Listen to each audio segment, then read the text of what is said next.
An entire army of 50,000 soldiers vanished without a single trace. This is the enduring enigma of the Lost Persian Army, a fighting force that marched into the Egyptian desert around 524 BC and simply ceased to exist. By the end of this, you will understand all the compelling theories behind one of history's greatest vanishing acts. We will sift through ancient tales of vengeful sandstorms and explore a modern hypothesis of deliberate ambush that rewrites the entire story. What force could possibly erase 50,000 lives from the face of the earth so completely? The Persian Empire under King Cambyses II was a colossus of the ancient world, a sprawling domain stretching from the Indus River to the Nile. After a decisive victory, Cambyses had added the riches of Egypt to his empire, crowning himself its pharaoh. Yet one pocket of resistance, or perhaps more accurately, one source of profound insult remained. Far out in the Great Sand Sea, the priests at the sacred Siwa oasis served the Egyptian god Amun. Their oracle, a voice believed to speak directly for the god, had refused to legitimize Cambyses' rule. This was not merely a spiritual snub, it was a direct political challenge. A king's power was cemented by divine approval, and without it, his hold over the Egyptian people was dangerously weak. So Cambyses, in a move of sheer imperial will, dispatched a force of 50,000 soldiers. Their orders were brutally simple: march across hundreds of miles of barren desert, reach the isolated oasis, and compel the oracle to submit. It was a mission born from wounded pride and cold political calculation, a king demanding that a god bow to his authority. He sent his army into the most unforgiving landscape on earth to conquer a prophecy. From the ancient city of Thebes, the army began its long march west. Our main source for this journey is the Greek historian Herodotus, who wrote down the tales he heard from Egyptian priests decades after the event. He describes a vast column of 50,000 men, a sea of humanity and steel moving in disciplined ranks. This was not just a fighting force, it was a mobile city. It would have included support crews, scribes, cooks, and all the necessary supplies to sustain such a massive group in a land devoid of life. They carried water in thousands of animal skins, food for weeks, and all their weapons and armor. Imagine the sight, the sound, the sheer scale of it all, the rhythmic tramp of 50,000 pairs of sandaled feet, the creak of leather and wood, the lowing of pack animals. They were an emblem of imperial power, marching with the full confidence of the world's greatest empire. Their destination lay hundreds of miles away, deep in the heart of the Libyan Desert, a place we now call the Great Sand Sea. This is one of the most arid and hostile environments on the planet, a vast ocean of rolling dunes where temperatures can soar to blistering heights by day and plummet to near freezing at night. There is no water, no shelter, no food. For a traveler on foot, it is a landscape that offers no mercy. The army's known route would have taken them from the relative greenery of the Nile Valley into a gradually worsening wilderness. First, the land would turn to rocky, gravel-strewn plains, then to smaller dunes, and finally, they would face the immense, wave-like dunes of the Sand Sea itself. With every step west, they were moving further from the known world and deeper into a realm of myth and extreme danger. They marched with the expectation of conquest, of forcing a stubborn oracle to kneel, but the desert had its own, far more ancient authority. What began as a military campaign was quickly becoming a fight for survival against an enemy that could not be reasoned with or defeated by a sword. The desert holds a weapon far more terrifying than any army. The most enduring explanation for the vanishing is a catastrophic khamsin sandstorm. These are not mere gusts of wind, they are biblical events. A khamsin, named for the Arabic word for 50, for the 50 days of the spring season when they commonly occur, is a seething wall of sand and dust that can rise thousands of feet into the air. It blots out the sun, turning day into an eerie, suffocating twilight. The The wind screams at hurricane force, whipping countless tons of sand with enough power to strip the flesh from bone and scour rock into new shapes. For the Persian army caught in the open with nowhere to run, such a storm would have been an inescapable apocalypse. Herodotus himself recorded the Egyptian account of a mighty southern wind, a whirlwind of sand that buried the entire army. Imagine the sheer scale of such an event. The 50,000 men, their animals, their supplies, all would have been engulfed in a matter of hours. The sand would have filled their lungs, blinded them, and buried them where they stood, creating a massive, unmarked desert grave.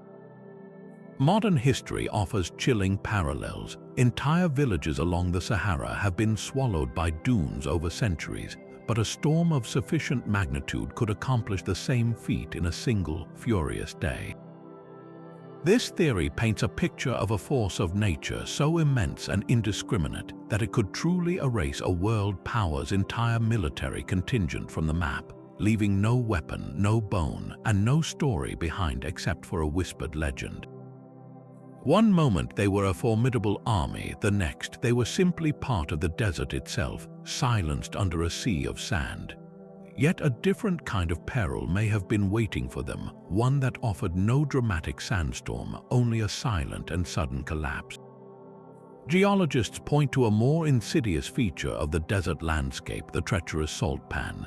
These are vast, flat expanses that appear from a distance to be solid ground, a smooth, pale crust stretching to the horizon. But this crust can be a deadly illusion, a fragile lid over a deep slurry of mud and water. For a single traveler, crossing might be possible, but for a column of 50,000 marching men, their combined weight could have been catastrophic. The ground would have fractured under the immense pressure, turning the solid-looking plain into a bottomless, quicksand-like trap. The army would not have been buried from above, but swallowed from below. Imagine the sheer chaos as the ground itself gave way, the frantic struggle in a thick, clinging muck that offered no purchase. Men, animals, and heavy carts would have been sucked down in a churning, desperate mass, with the desert simply closing over them once the struggle ended. This theory finds a compelling real-world location in the Qattara Depression, a vast, low-lying basin in Egypt that sits directly on a potential route to Siwa. This area is known for its soft, saline soils and its dangerous, unstable terrain. A single soldier might test the ground and find it firm, but the relentless, concentrated weight of an entire army could have turned the entire salt pan into a single, massive sinkhole. The desert would not have roared, it would have simply opened its mouth. The silence after such an event would have been as absolute as the burial itself, leaving no trace for future searchers to find. But ancient history rarely comes to us as a simple, verified report. Our entire understanding of this event rests almost entirely on the shoulders of one man, the Greek writer Herodotus. Often called the father of history, he was also a master storyteller who traveled the ancient world collecting tales. Decades after the army vanished, he sat with Egyptian priests in Thebes and Memphis, and they told him this incredible story of a king's pride and a desert's revenge. He faithfully recorded their account in his great work, The Histories, giving the Lost Persian Army its place in legend. Yet we must ask, how much can we truly trust this single, second-hand source? Herodotus was writing for a Greek audience fascinated by the mighty Persian Empire they had recently defeated. His work is a magnificent tapestry, but the threads are a blend of verified fact, local gossip, and outright myth. The Egyptian priests who were his sources were the descendants of the very people conquered by Cambyses. They had every reason to portray the Persian king as a mad tyrant punished by their own gods for his arrogance. A story about his entire army being erased by a sandstorm sent by the god Amun is not just a tale, it is a powerful piece of political and religious propaganda. It sends a clear message: do not defy our gods. So the account we have been following so closely might not be a neutral historical record. It could be a carefully crafted legend designed to explain a disappearance that no one could otherwise account for. The core of the story, that 50,000 men marched into the desert and never came out, is almost certainly true. But the details, the vengeful sandstorm, the divine punishment, these could be the embellishments of time and telling. The narrative flourishes added to a mystery that defied simple explanation. For centuries, the legend of the sandstorm was the only answer, a story so grand it seemed to defy questioning. But what if the desert was not the killer, but merely the hiding place for a far more human crime? The search for the lost army entered the modern era not with shovels, but with a radical reinterpretation of ancient texts. A Dutch archaeologist named Olaf Kaper decided to stop looking for a natural disaster and start looking for a military one. He turned his attention away from the dramatic tales of Herodotus and toward the drier, more fragmented records left by the Egyptians themselves. On the walls of a temple at Amheda in the Dakka oasis, he found a crucial piece of the puzzle. The carvings told the story of a powerful Egyptian rebel leader the Greeks knew as Petubastis III. Here was a man who had declared himself pharaoh in direct opposition to Cambyses, a serious and organized resistance movement with its own strongholds in the western deserts. Kaper put the pieces together. The Persian army was not marching blindly into a sandstorm. It was marching directly into a carefully laid trap. Petubastis knew the desert intimately, and he knew the Persians' intended route to Siwa. His forces would not have met the 50,000 in a head-on battle they were certain to lose. Instead, they would have used guerrilla tactics, harassing the column, poisoning wells ahead of them, and leading them into terrain where their numbers became a liability. The army, already weakened by thirst and exhaustion, would have been utterly vulnerable to a final, decisive ambush. Think of it not as a disappearance, but as a massacre followed by a cover-up. The rebel forces and later Egyptian rulers loyal to Petubastis would have had every reason to hide the evidence of their victory. They would have stripped the bodies of weapons and valuables, and the desert sands over time would have done the rest, scattering the bones and erasing the signs of the conflict. This transforms the story from a tragic act of God into a brilliant military and political maneuver. The loss of the army was not a mystery to the Egyptians, it was their secret triumph, a victory so complete they could bury the truth along with the bodies. Kaper's theory offers a chilling new possibility. The 50,000 did not vanish, they were erased. The desert, however, is a master of misdirection, and the search for the lost army took a dramatic turn in the late 1990s. Two Italian brothers, the archaeologists Angelo and Alfredo Castiglione, announced a discovery that sent ripples through the world of Egyptology. While surveying a remote area of the western desert, they reported stumbling upon a treasure trove of artifacts that seemed to promise a final answer. They described finding a mass grave, a rocky area littered with human bones.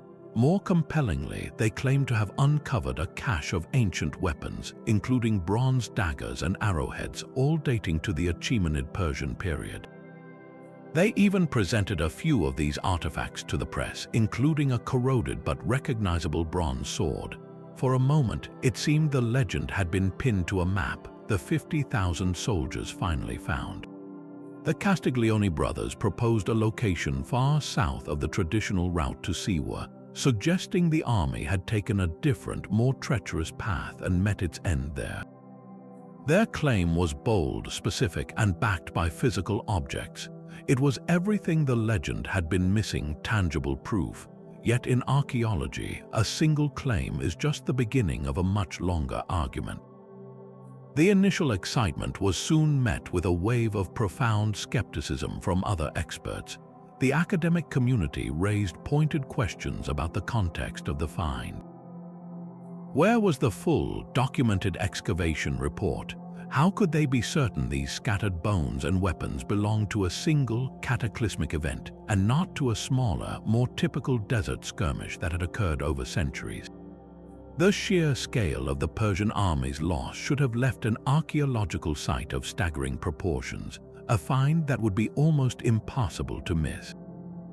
Critics argued that the evidence presented by the brothers, while intriguing, was simply too scant and too poorly documented to support such a monumental conclusion. The debate that followed was not about the existence of the artifacts, but about their story. Were these few bronze blades the final, scattered remnants of Cambyses' doomed force, or were they simply ancient debris unrelated to the Great Mystery? The Castiglione discovery ultimately left the academic world more divided than ever, proving that even when you find something in the desert, the truth can remain buried. At the very heart of this mystery lies a destination of immense power, the Siwa oasis. Tucked away in a sea of sand, this lush island of date palms and freshwater springs was far more than a simple watering hole. It was one of the most sacred religious centers in the ancient world, home to the legendary Oracle of Amun. This was not merely a temple, it was a place where mortals believed they could communicate directly with a god. The priests who served the oracle were the gatekeepers of this divine conversation, and their pronouncements could make or break kings. For a ruler like Cambyses, who had just conquered Egypt, the oracle's approval was the final, crucial piece of his legitimacy. To be crowned pharaoh was one thing, but to be endorsed by the most powerful god in the Egyptian pantheon was everything. It transformed a foreign conqueror into a divinely ordained leader in the eyes of the people he now ruled. So when the oracle refused him, it was a catastrophic political blow. This was not a quiet spiritual disagreement, it was a public declaration of war by proxy. The priests of Amun, speaking from their remote sanctuary, were effectively telling every Egyptian that their Persian overlord was an illegitimate usurper, a king without a god's blessing. In such a volatile climate, that single voice from the desert could ignite rebellions across the Nile Valley. Cambyses did not send his army on a 700-kilometer march just to soothe his wounded pride. He sent them to silence the most dangerous voice in his new empire. Control the oracle and you control the narrative of your own rule. Fail to control it and you risk losing everything you have fought for. The army's mission was not a sideshow, it was a direct strike at the heart of a brewing insurgency. The 50,000 soldiers were not just marching toward a geographical location, they were marching toward the very source of their king's political vulnerability. What awaited them there, however, was not a simple siege, but a confrontation with a power that claimed authority from the heavens themselves. The sheer scale of this supply train is almost impossible to comprehend. Think about the most basic human need, water.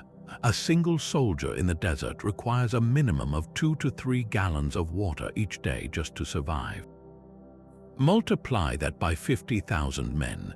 You are looking at over 100,000 gallons of water every single day for a march that would last weeks.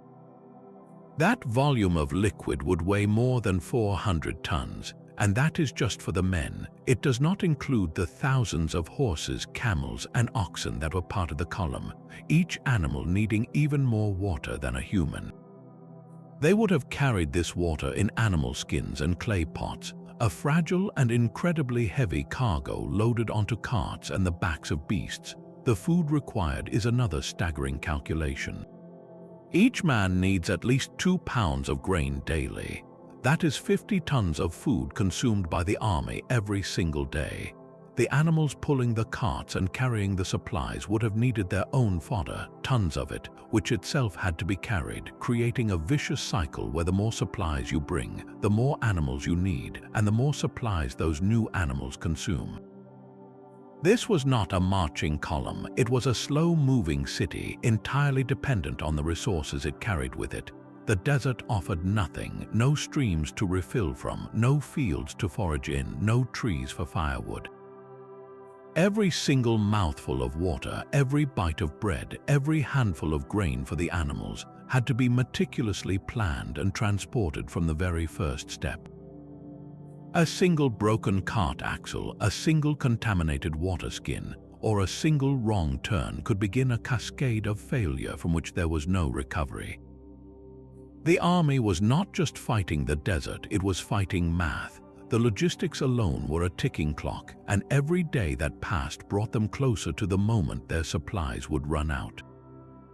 This immense burden of consumption meant that catastrophe did not need to arrive in the form of a dramatic sandstorm or a clever ambush. It could have been a quiet, slow-motion collapse. A supply chain stretched to its absolute limit is incredibly fragile. If the journey took just a few days longer than planned, if a cache of water skins was lost in a dune collapse, or if the animals began to die of thirst, the entire enterprise would have unraveled.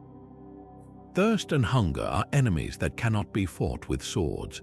A soldier weakened by dehydration is a soldier who cannot march, and an army that cannot march is an army condemned to die where it stands. The true horror may not have been a sudden burial, but a long, slow dissolution as discipline broke down and the massive column fractured into desperate, scattered groups, all searching for a salvation the desert would never provide. Amidst this vast military machine, one man held the power of life and death over all 50,000. He was the guide, a local from the very oasis they sought to conquer. Herodotus tells us this man was an Ammonian, one of the people of Siwa. Think about that for a moment. The Persians, an invading force sent to subjugate his home and force his people's most sacred oracle to submit, had hired one of its own sons to lead them there. What thoughts must have raced through his mind with every step deeper into the dunes? His motives remain one of history's most tantalizing puzzles. Was he a simple mercenary, tempted by Persian gold to betray his homeland? Or was he a captive, forced under threat of death to lead his enemies on a path he knew was doomed from the start? There is a third, more chilling possibility. What if he was a patriot, a willing agent in a brilliant strategy of deception? He would have known the desert's secrets like the lines on his own hands, the location of every hidden well, every stable salt pan, every safe passage through the dune seas. And he would have known just as well the locations of the false trails, the dry wells, and the bottomless quicksand. A single deliberate misdirection, a purposeful detour of just a few miles, would have been enough to lead the entire army into a waterless trap from which there was no return. His betrayal would not have required a sword, only a lie. He could have sacrificed himself for the salvation of his people, becoming the silent hero of Siwa whose name was lost to time. Or perhaps there was no malice in his heart at all. The desert is an unpredictable navigator even for its most experienced children. He could have simply gotten lost, a victim of a shifting landscape or a sudden storm that erased all known landmarks. In this version of the story, he is not a traitor but a fellow victim, sharing the same terrible fate as the soldiers he led, all of them equal in the eyes of the consuming sands. We will never know which man he was, the villain or the hero, the coward or the martyr. His silent, enigmatic figure walks forever at the head of that doomed column, a single human mystery at the center of a military catastrophe. The silence from the Persian Empire itself is as deep as the desert sands. We have the detailed Greek story from Herodotus, but what did the Persians have to say about their own missing army? The answer, found in their own grand monuments, is absolutely nothing. The most famous of these, the massive Behistun inscription, was carved on a cliff face on the orders of King Darius the Great, who came to power just a few years after Cambyses. This monumental text was designed to be a permanent record of the king's glory and the empire's stability, listing the lands he controlled and the rebellions he crushed. It is a masterpiece of royal propaganda, yet it makes no mention whatsoever of 50,000 soldiers vanishing in Egypt. This is a staggering omission. How could the loss of an entire army, a catastrophic blow to military might and imperial prestige, be completely left out of the official history? Two compelling explanations emerge from this silence. The first is pure political strategy. For a new king like Darius, who seized the throne amid some controversy, projecting an image of absolute control was essential. Admitting that his predecessor lost a colossal force to a desert storm or to clever rebels would have been a profound admission of weakness. it would have revealed the empire as vulnerable, encouraging other regions to revolt. Erasing the disaster from the official record was not about forgetting. It was an active act of statecraft, burying a humiliating truth to protect the illusion of invincibility. The second possibility is even more revealing about the sheer scale of the Persian Empire.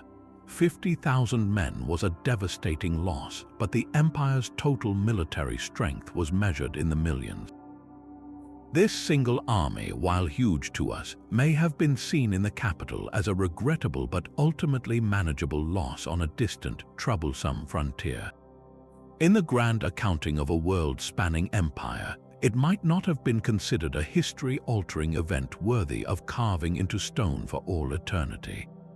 The Persian silence forces us to ask a difficult question. Was the loss of the army a secret, shameful tragedy? Or was it simply a line item in a ledger, a cost of doing business for history's first superpower? Finding the army requires looking for it in ways the ancients could never have conceived. Modern archaeology has turned to the sky for answers, using satellite imagery to scan vast expanses of the desert from orbit. These powerful eyes can detect subtle variations in the landscape, revealing features invisible from the ground. A buried wall, the outline of an old campsite, or even the chemical changes in the soil left by decaying organic matter can sometimes be seen as faint discolorations or patterns in the vegetation. This technology allows researchers to survey thousands of square miles without taking a single step, pinpointing promising locations for further investigation. Yet the desert is a master of disguise. A single night of powerful winds can reshape the dunes, covering ancient clues with a fresh layer of sand or exposing others that had been hidden for centuries. What the satellites see one day might be completely different the next, making any potential discovery a fleeting, temporary glimpse. Once a promising site is identified from above, the search moves to the ground with tools that feel almost like science fiction. Ground-penetrating radar is one of the most crucial. This device sends radio waves deep into the earth, and by listening to the echoes that bounce back, it can create a sonar picture of what lies buried below the surface. It can detect the solid shape of a buried wall, the hollow space of a tomb, or the disturbed ground of a mass grave, all without ever breaking the soil. In the desert, however, its effectiveness has limits. The very sand that preserves artifacts by sealing them in a dry, sterile environment also scatters and absorbs the radar signals, blurring the image and making it difficult to distinguish a human femur from a strangely shaped rock. The final and most traditional method is systematic surveying, where teams of archaeologists walk in carefully spaced lines, scanning every inch of the ground for fragments of the past. They might find a piece of weathered pottery, a single bronze arrowhead, or a scattering of human bone. Each of these tiny finds is a data point, but in a desert known for ancient trade routes and thousands of years of human travel, how can you be sure a single arrowhead belonged to the Persian army and not to a lone Bedouin hunter from a completely different era? This is the fundamental challenge. The desert does not simply hide its secrets, it actively shuffles them, creating a colossal and ever-changing puzzle where the pieces themselves are constantly on the move. The disappearance of 50,000 soldiers sent shockwaves far beyond the silent dunes. For King Cambyses II, this was not merely a military setback, it was a profound personal and political catastrophe. His authority was built on the image of invincible power, and that image had just been shattered in the most humiliating way possible. An army sent on his direct orders to enforce his divine right to rule had been utterly erased without a single survivor to report what happened. In the royal court, whispers of the king's folly would have spread like a poison. How could a leader who loses his entire army to the desert still claim the favor of the gods? This single event likely crippled Cambyses' reign, fueling narratives of his instability and contributing to the political chaos that would eventually lead to his mysterious death just a few years later. The loss reverberated throughout Egypt itself. For the Egyptian people, the story of the vanished army, whether told as a tale of divine sandstorms or rebel cunning, was a powerful signal. It proved that the Persian grip was not as ironclad as it seemed. The desert itself, or the cunning of their own people, had defeated the mighty conqueror. This would have emboldened resistance movements like that of Petubastis III, making the occupation far more costly and difficult to maintain. And then there were the Greeks. The rival city-states across the Aegean Sea, who lived in constant fear of Persian expansion, would have seized upon this news with a mixture of awe and strategic delight. The story of 50,000 Persians swallowed by the sand was a perfect morale booster, a legend that proved the colossal empire had a fatal weakness. It demonstrated that the Persian war machine, for all its size, could be defeated by terrain, by clever tactics, or by simple misfortune.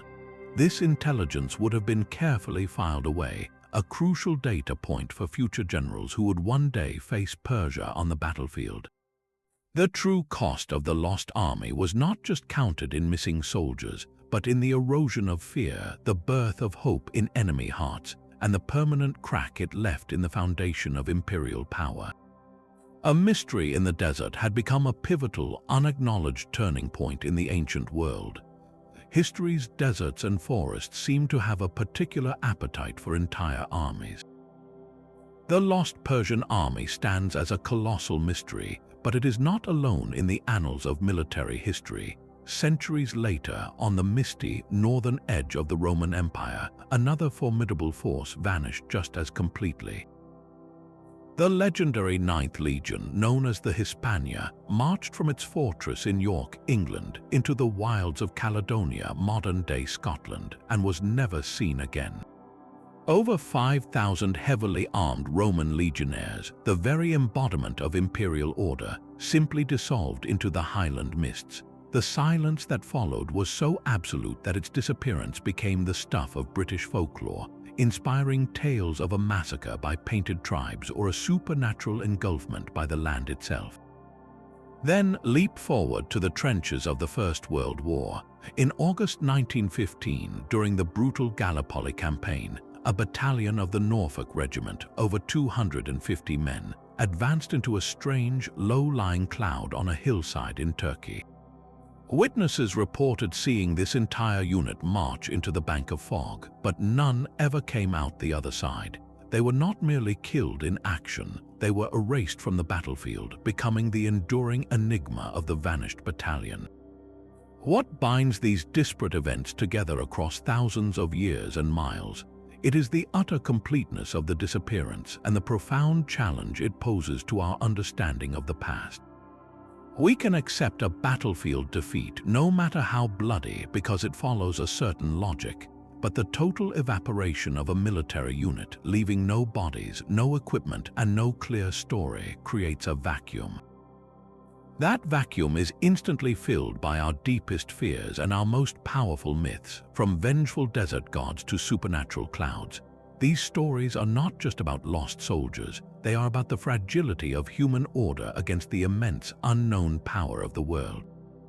Each lost army becomes a permanent question mark, a ghost in the historical record that whispers the same unsettling truth, that the world can still swallow us whole without a trace. The future of this ancient mystery may lie not in the sand, but in the algorithms that can read it. Imagine a new generation of exploration, one that sees through the surface of the desert to the secrets it holds. Advanced lidar systems mounted on low-flying aircraft could fire millions of laser pulses at the ground, mapping the terrain with such incredible precision that they would reveal the faintest imprint of human activity. A long-buried camp, the subtle outline of a mass grave, or even the wheel ruts of a lost supply route could be detected as minute variations in the ground level, patterns completely invisible to the naked eye but starkly clear to a machine sensor. This would be like giving archaeologists X-ray vision, allowing them to peer through centuries of accumulated sand. Alongside this, swarms of autonomous drones equipped with multispectral sensors could fly over vast areas, their electronic eyes capturing data from beyond the visible light spectrum. These sensors can detect the chemical composition of the soil, identifying anomalies like elevated levels of phosphorus from decomposed organic matter or the distinct residue of ancient metalworking. A patch of earth that looks utterly barren might glow with a different signature on a multispectral scan, revealing the ghost of a forgotten battlefield or a burial site. But the sheer volume of data these technologies collect would be overwhelming for any human team to process. This is where artificial intelligence enters the search. An AI could be trained to analyze petabytes of satellite imagery and sensor data, learning to recognize the unique, subtle patterns that indicate something is buried below. It would sift through the digital landscape of the entire Western Desert, tirelessly searching for the specific, faint signature of a 50,000-man encampment. It might cross-reference geological data to rule out natural formations and pinpoint only the most promising human-made anomalies. The desert has hidden its secrets through scale and time, but technology is now developing the perfect counter, an eye that never blinks and a mind that never tires. The final chapter of this story may one day be written not by a lone explorer with a shovel, but by a quiet hum of processors finally decoding a message left in the sand 2,500 years ago. This ancient mystery has refused to remain buried in the history books. The legend of the Lost Persian Army has proven to be a powerful and enduring source of inspiration for storytellers, its themes of imperial hubris and nature's wrath echoing through modern novels and films. In literature, the tale often serves as the ultimate high-stakes treasure hunt or archaeological thriller. Writers are drawn to that potent combination of a historical blank slate and a guaranteed dramatic payoff.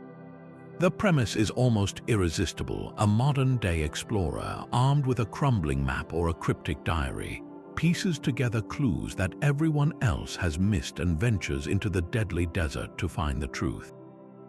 The army's disappearance provides a perfect backdrop for exploring human obsession, the lure of the unknown, and the timeless question of whether some secrets are meant to stay lost. These stories work because they tap directly into the core of the original mystery, the sheer, unbelievable scale of the vanishing. They let us walk alongside those fictional adventurers, feeling the burning sun and the creeping dread as they get closer to an answer that has eluded the world for millennia. It is a narrative template that transforms dry history into a pulse-pounding race against time and the elements. Why does this particular historical footnote have such a strong grip on our imagination? Perhaps because it is a story stripped down to its most essential and terrifying components. It is a classic tragedy of hubris, a powerful king who believes he can conquer not just men, but the very gods and the land itself. His punishment is not just defeat, but utter and complete erasure. This is the kind of moral and dramatic scale that fiction craves, a cautionary tale written in sand and silence. The desert is not just a setting in these stories, it is the antagonist, an ancient, implacable force that cannot be bribed, reasoned with, or defeated.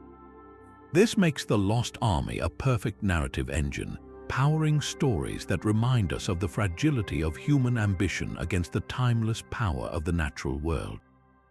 The legend speaks of 50,000 soldiers, but the truth of that number is more complicated than it first appears. A Persian army on the move was not a single, homogeneous fighting force. It was a sprawling, complex organism. Alongside the elite immortals and the levied spearmen, the column would have included a vast support network essential for its survival. Thousands of non-combatants were part of this mobile city, from cooks and blacksmiths to scribes and animal handlers. The families of high-ranking officers might have traveled with them, along with merchants hoping to profit from the campaign. When we picture this army, we should not imagine only 50,000 warriors in gleaming armor. We should picture a much more diverse and vulnerable crowd, a community where only a fraction were frontline fighters. This distinction is crucial because it changes our understanding of their resilience. A column filled with civilians and support staff is far more fragile, its pace slower, its need for water and food even more desperate. The disaster did not just strike a military unit, it consumed an entire society on the march. Another persistent myth paints the disappearance as a single, magical event, a moment in time when the army simply blinked out of existence. The romantic image of a sandstorm swallowing them whole in an afternoon is compelling, but reality is often a slower, more grueling process. It is far more likely that their end came through a brutal process of attrition. The first stage might have been the failure of their logistics, the water running out days before they expected. Then came the thirst, the slow weakening of men and animals.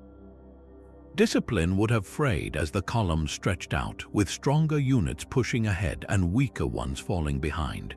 What was once a single, powerful army would have fractured into scattered, desperate groups, lost and disoriented in a landscape that offered no landmarks.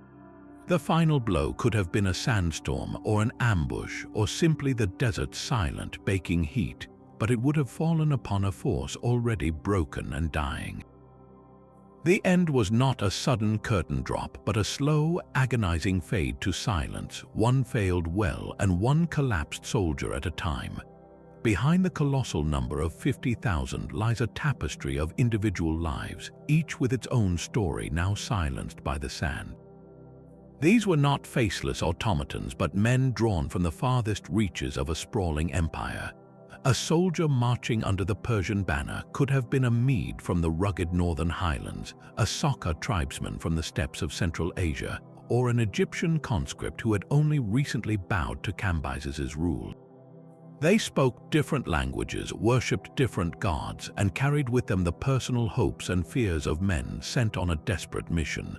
One might have been a young farmer, missing the harvest and dreaming of his family's small plot of land near the Euphrates.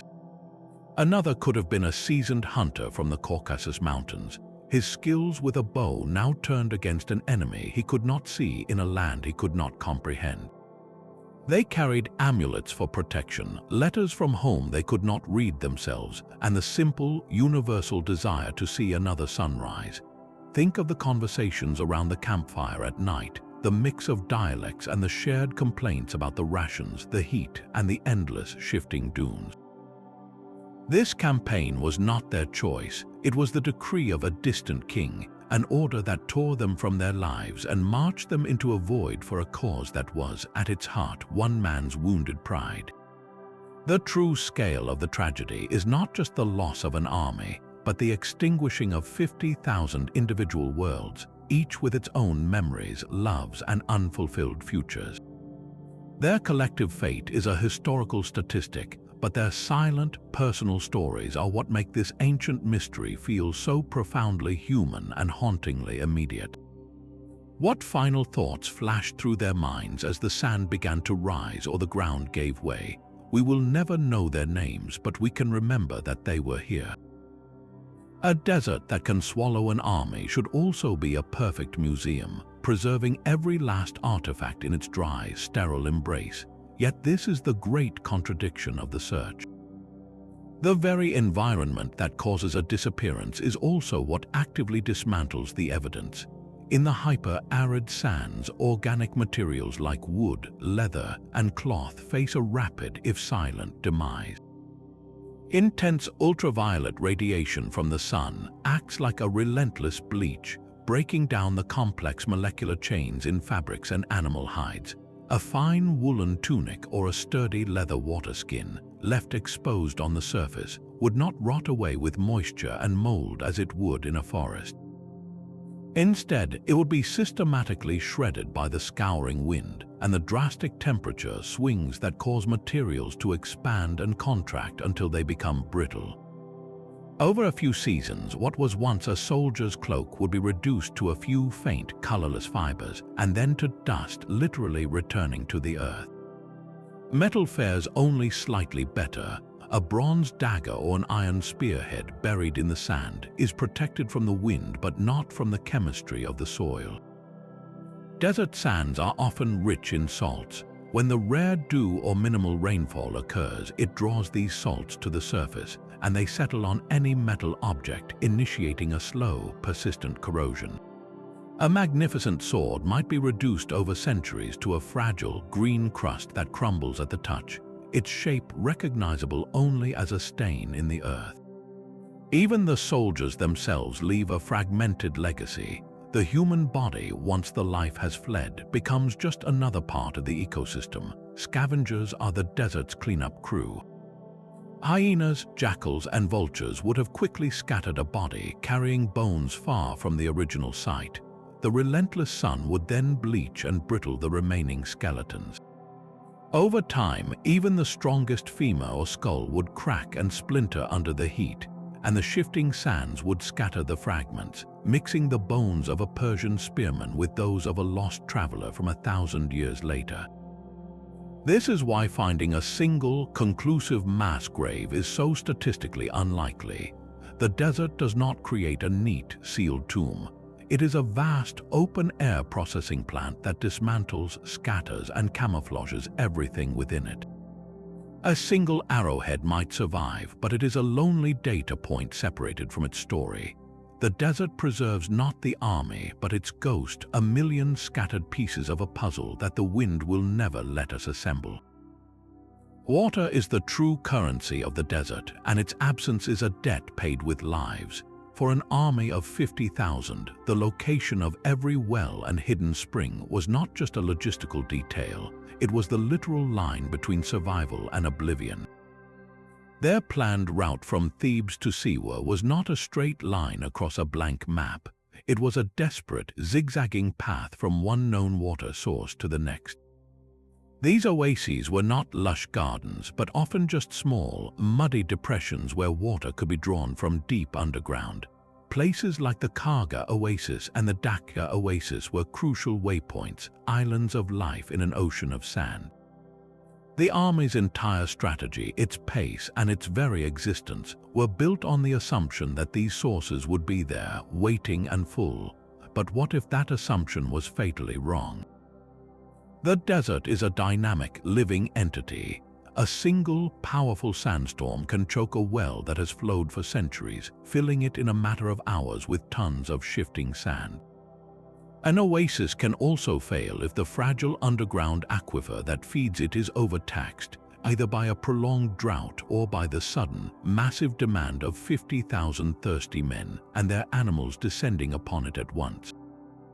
If the first major oasis on their route, Karga, was dry or yielded far less water than expected, the entire campaign would have been doomed from its earliest stages. They would have been forced to press on with depleted supplies, their fate sealed long before they ever saw the great dunes of the Sand Sea. This transforms the story from a single, dramatic event into a slow, agonizing unraveling. The enemy was not a sudden sandstorm, but a creeping, invisible adversary, thirst. It begins with a dry mouth and a growing headache. Then comes the dizziness, the confusion, the desperate, animal urge to find liquid. Discipline would have shattered as soldiers broke ranks to dig frantically at a dry well, or fought each other for the last sips from a water skin.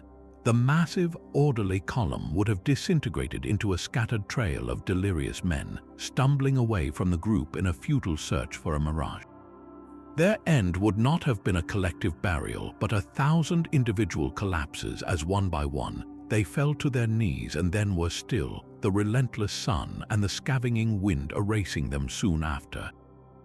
The desert would not have roared, it would have simply watched, silent and patient, as the army consumed itself. Could the desert itself be the perfect alibi for a crime? The sheer scale of the loss feels so monumental that it seems to demand an explanation of equal power, a divine sandstorm or a bottomless sinkhole. But what if the truth was more mundane and therefore more politically dangerous?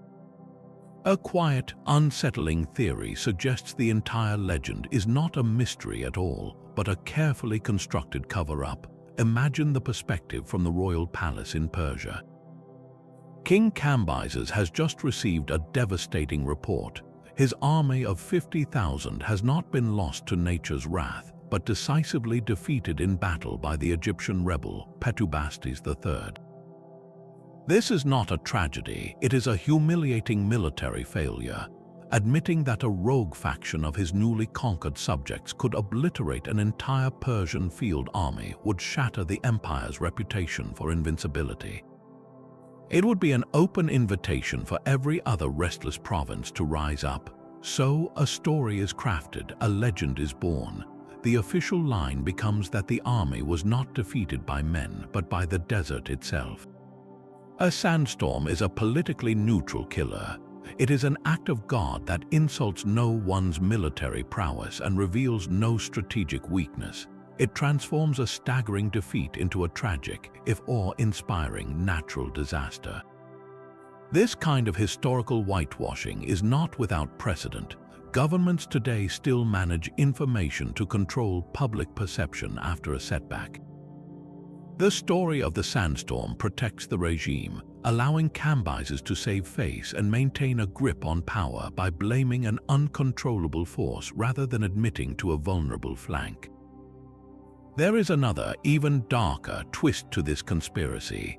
What if the army was not destroyed by rebels but by the king's own command? Some historians have floated the idea that this force contained a large contingent of disloyal troops, perhaps soldiers from recently conquered lands who were not fully trusted. Sending them on a perilous mission into the desert could have been a convenient way to purge the ranks of potential mutineers, solving an internal security problem under the guise of a military campaign. Their disappearance is then not a failure but a grim success, their fate attributed to the hazards of the journey rather than to a calculated decision from the throne.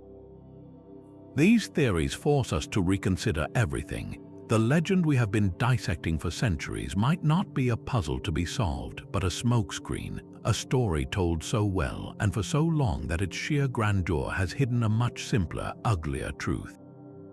The silence in the Persian record suddenly makes a different kind of sense. It is not the silence of shame over a natural disaster, but the silence of a state secret, a lie so successful that it became history. A single bronze arrowhead found alone in the vastness of the Great Sand Sea tells us very little, but a concentrated scatter of hundreds of them, all of the same distinct Achaemenid Persian design, would be a scream frozen in time. This is what forensic archaeologists would be searching for, the specific, tangible evidence that could finally pin this legend to a map. They would not be looking for a single clue, but for a constellation of them, all pointing to the same catastrophic event.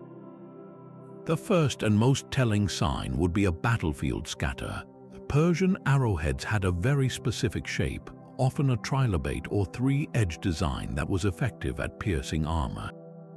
Finding a dense concentration of these, mixed perhaps with the simpler, bone-tipped arrows used by Egyptian rebels, would paint a clear picture of a fierce engagement. But the evidence would not stop with projectiles. They would hope to find remnants of Achaemenid-style metalwork, the distinctive lion-headed bracelets, the intricate belt fasteners, or the ceremonial daggers that marked a Persian officer. A single discarded piece of a soldier's kit could be lost by a traveler, but a collection of such items in one location speaks of a group that was disarmed or killed and then looted. Perhaps the most somber evidence would lie in the earth itself, in the form of mass graves. Forensic science can read a story in bones, skeletons showing perimortem fractures, that is, breaks that occurred at or around the time of death, would indicate blunt force trauma from clubs or falling. Cuts on bones from bronze swords or the specific puncture wounds from spears and arrows would be the undeniable signature of violent conflict, but not all deaths in the desert are violent. The bones could also tell a story of a slower, more agonizing end. Severe dehydration leaves its own subtle marks on the skeleton, and evidence of extreme malnutrition can be locked into the dental enamel. A mass grave containing skeletons showing both types of trauma would be the ultimate testimony, revealing an army that was first weakened by thirst and then finished off in a brutal ambush. Beyond the weapons and the bones, archaeologists would search for the ghost of the army's presence, the chemical signature of a massive temporary camp. 50,000 men and thousands of animals living in one place for even a single night would have left an indelible, if invisible, mark. The soil itself would hold the answers. High concentrations of phosphates and nitrates from human and animal waste would create an anomaly in the ground, a chemical ghost that persists for millennia.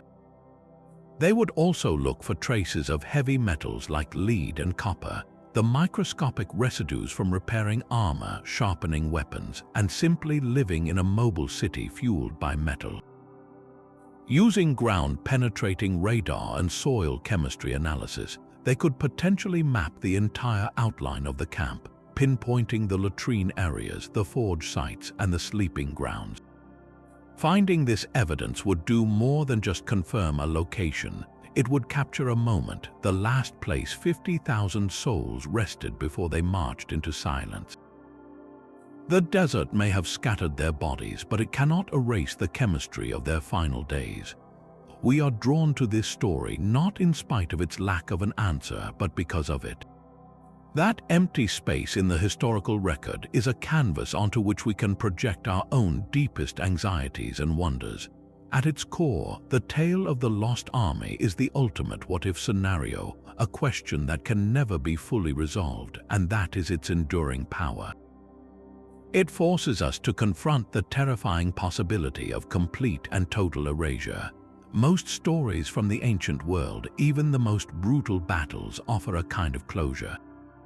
We know who won, who lost, and where the bodies are buried, but here there is no closure, only a void.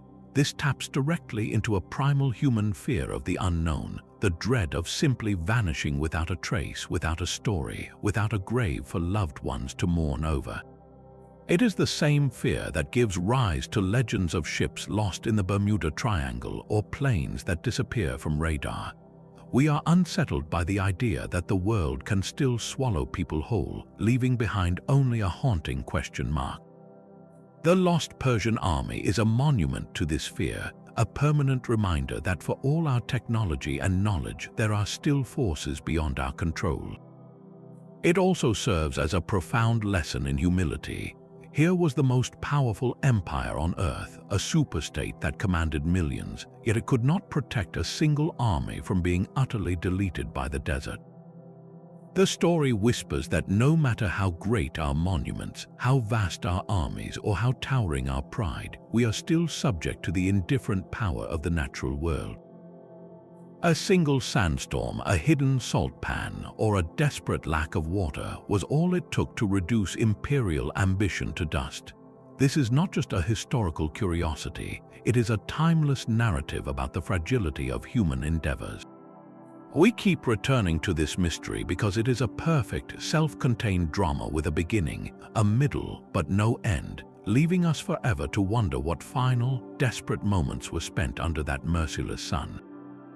5 powerful theories now stand before us, each a possible key to this ancient lock. The desert itself might have unleashed a khamsin, a sandstorm of such biblical fury that it buried the army in a single, suffocating act. The ground beneath their feet could have betrayed them, a fragile salt pan cracking under their immense weight to swallow them whole.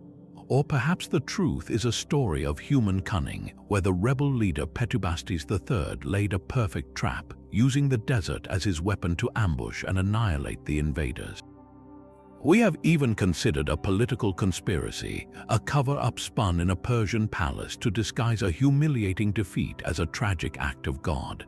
And we cannot forget the slow, quiet killer of logistical collapse, where a single dry well could have unraveled the entire massive column through thirst and despair. After 2,500 years, the desert guards its secret still. This story endures not because we have an answer, but precisely because we do not. It forces us to stare into a gap in history, a silent void where 50,000 lives simply ended. It reminds us that our knowledge of the past is built on fragments and whispers, and that some mysteries are so vast they become permanent fixtures of our imagination. So we leave you with this question: which of these possibilities speaks most strongly to you? Do you see the hand of nature, the brilliance of a rebel, or the shadow of a political lie behind this great vanishing?